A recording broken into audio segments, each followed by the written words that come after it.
So, welcome everyone to today's Into Your Word. I'm Joyce, and today we are going to be speaking on Ezekiel 37. Such a beautiful, beautiful reading about the Lord taking Ezekiel out into this beautiful plain, but not quite.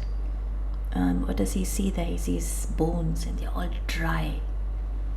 And the Lord made him walk in every direction. It's very visual. He sees these bones, and there's so many of them, and how dry they were. Now the word dry keeps coming a few times. Son of man, he says, God asks, can these bones come to life? And then afterwards it goes on saying, the Lord tells Ezekiel, prophesy over these bones and say to them, dry bones, hear the word of the Lord. And as the reading goes on, the bones, God says, okay, I need to put my spirit into the bones, and then sinews and flesh becomes forms over the dry bones, and it's covered with skin. But then there's something missing. The spirit is missing. And then he tells Ezekiel again, Ezekiel, prophesy over these bones. Prophesy my spirit over these bones. And then slowly these bones come to life. And God says in the end, he says, then you shall know that I am the Lord when I open your graves and have you rise from them. I will put my spirit in you that you may live, and I will settle you upon your land. And God says, I have promised and I will do it. God takes the initiative here. Now, my focus today is on the dry bones, and then stage 2 would be the dry bones becoming filled with flesh and skin, and yet it's missing something. And stage 3 is when the bones are given the spirit that comes to life. Now, just recently I just came back from a 6-day trip overseas, and whenever I go on trips, I completely forget about. I'm so excited. I'm just like, because I met my old friends, and it was such a busy trip. And I think out of the 6 days, I would have spent like 2 days in some prayer, missed Sunday Mass, and I was like so totally. I was saying, the Lord will understand because I've got only 6 days of holidays. And the Lord let me, he gave me such a good time. I was so really exuberant, having slept only about maybe 2 nights in all of that 6 days. And when I came back, it hit hard. Something happened, there was a crisis, and I was like really, really down. In the middle of all of that, the Lord drew me out. He ministered to me through my family, through my friends, and in such an amazing way.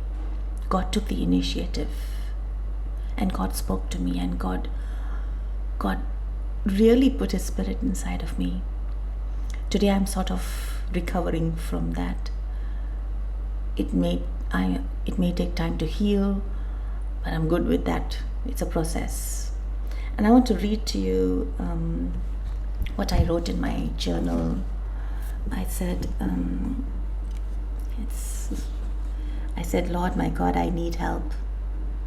I need you. Help me to change. I feel so messed up.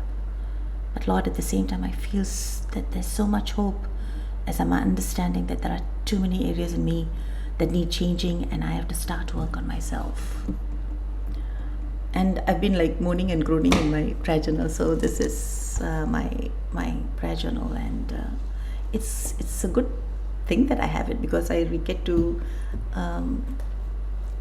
radically write whatever I want. And Jesus, I'm sure He reads it over and over again. My point here is that we have we go to church, we see so many people and ourselves as well.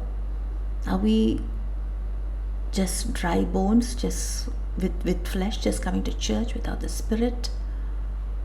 And there may be sometimes when we really feel down, but we have to come out of it.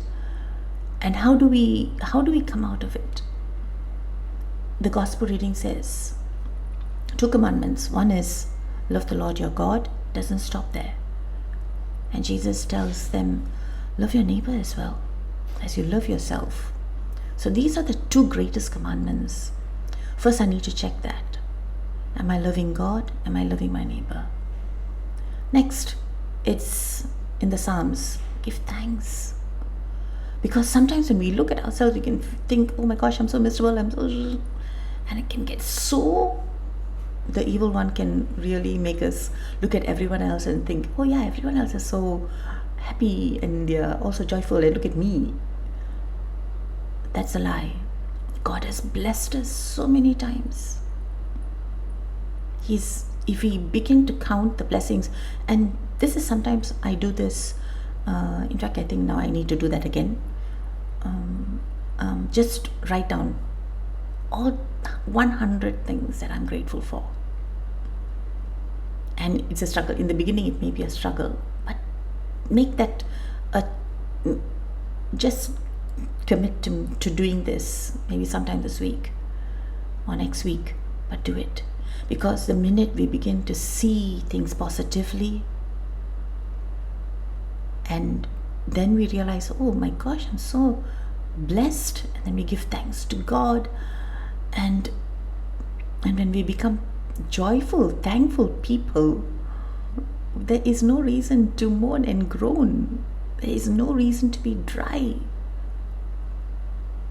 And when we love God and we love our neighbor, there is no reason to be dry. But at the same time, we need to ask ourselves, get up in the mornings, and I speak to myself as well. I'm thankful for 1, 2, 3, 4, 5, 6. And in the night before we sleep, I'm grateful for. And then we will truly have the Spirit, because the Spirit gives us joy and peace and love and all the fruits of the Spirit to follow. So let's not just be these dry bones. Let's just keep at it. Keep at prayer. Keep at daily persevering in everything that we do. And the Lord will take the initiative. He will speak to us. Like He lifted me up, and He's still lifting me up. And I know that He's not let me. He will never leave me. Even in the times when I'm really, really down, God speaks to me, and He will speak to you. So have a blessed, blessed day, everybody. Just remember, give thanks, call on the Spirit, love the Lord, and love your neighbor as we love ourselves. Amen.